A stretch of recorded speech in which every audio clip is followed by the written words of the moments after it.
आज का वीडियो परीक्षा की दृष्टि से बहुत ही महत्वपूर्ण है।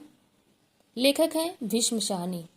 इनके उपन्यास, नाटक और कहानी, इनका संक्षिप्त परिचय, प्रकाशन वर्ष तथा पात्रों का भी परिचय दिया गया है।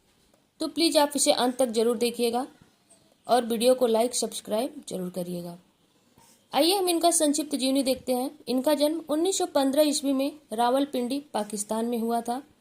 ये हिंदी साहित्य में प्रेमचंद परंपरा के अग्रणी लेखक हैं। इनके कुल उपन्यासों की संख्या 8 है।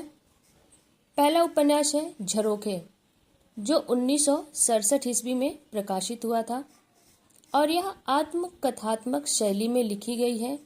इस उपन्यास में साहनी के जन्म से लेकर यौवन काल तक का वर्णन है। दूसरा उपन्यास है कड़ियाँ, प्रकाशन वर्ष है 1970 ईस्वी।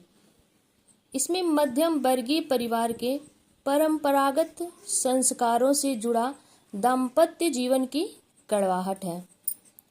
तीसरे नंबर का उपन्यास है तमस, प्रकाशन वर्ष 1973 ईस्वी। अध्यायों की संख्या है 21। 1975 ईस्वी में इस पर साहित्य अकादमी पुरस्कार मिला था। इसमें 1947 की कथा है। भारत विभाजन पर आधारित है, जिसमें 2 खंड है और इसमें 5 दिनों की कथा है। अगला उपन्यास है बसंती, प्रकाशन वर्ष है 1980 ईस्वी। दिल्ली के झुंगी झोपड़ी में रहने वाली की कहानी है और इसकी नायिका है बसंती, जिसका उम्र है 14 वर्ष। उसके जीवन की संघर्ष की गाथा है और बसंती का प्रेमी है दीनू। ये राजस्थान के रहने वाले हैं और दिल्ली में जाकर के झुग्गी झोपड़ी बनाकर अपना जीवन निर्वाह करते हैं। अगला उपन्यास है मायादास का माड़ी, प्रकाशन वर्ष है 1988 ईस्वी। इसमें 3 पीढ़ियों का वर्णन है, जिसमें 80 वर्षों तक की कथा का संक्षिप्त परिचय दिया गया है। 6वें नंबर का उपन्यास है कुंतो, प्रकाशन वर्ष 1993। जिंदगी की करवटें, उतार चढ़ाव, रिश्तों का वर्णन है। कुंतो और जयदेव पात्र हैं। सुषमा गिरीश भी इसके पात्र हैं। अगला उपन्यास है नीलू नीलिमा नीलोफर, प्रकाशन वर्ष है 2000 ईस्वी। बचपन की 2 सखियां, एक नीलू है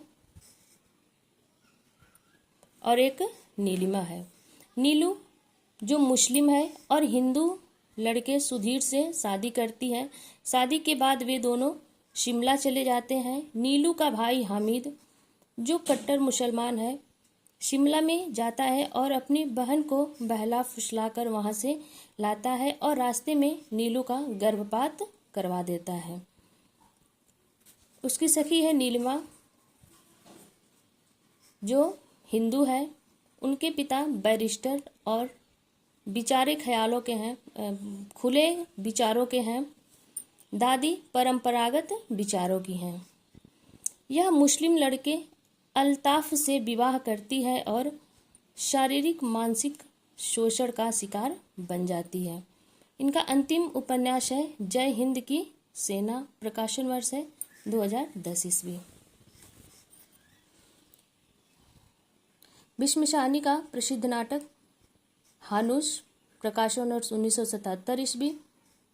कबीरा खड़ा बाजार में 1981 ईस्वी। माधवी 1985 ईस्वी। मुआवजे 1993। रंगदेव बसंती चोला 1998 और आलमगीर 1999 ईस्वी। कहानी है भाग्य रेखा 1953। पहला पाठ 1957। भटकती राख 1966। पटरियाँ 1973। बांगचू 1978, जिसमें 11 कहानियाँ संकलित हैं। ये 5वें नंबर की कहानी है।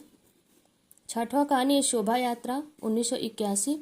7वां है निशाचर 1983।